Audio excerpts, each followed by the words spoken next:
গ্রাম মানেই শান্তি। বাবার বাড়িতে বেড়াতে গেলাম। তারপর দেখলাম আমার মা এত সুন্দর করে ছোট চুলা বানিয়ে রেখেছে।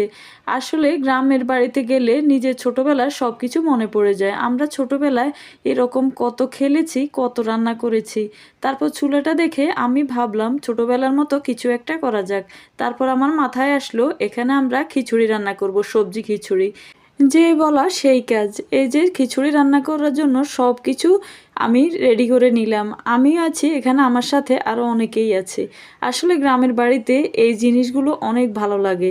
কত মানুষে মিলে আমরা একসাথে আনন্দ করছি। এরপর আমার খিচুড়িটা প্রায় হয়ে এসেছে। আমি দিয়ে দিলাম এখানে ম্যাজিক মশলা। ম্যাজিক মশলা দিলে আলাদা একটু ঘ্রাণটা আসে। এই যে রান্নাটা শেষ, এখন আমি কালির পাতিলটা আলাদা করে নেব। এরপর আমি এখানে ছিটিয়ে দেব ধনিয়া পাতা। ধনিয়া পাতা দিলে খাওয়ারটা দ্বিগুণ মজা বেড়ে যায়।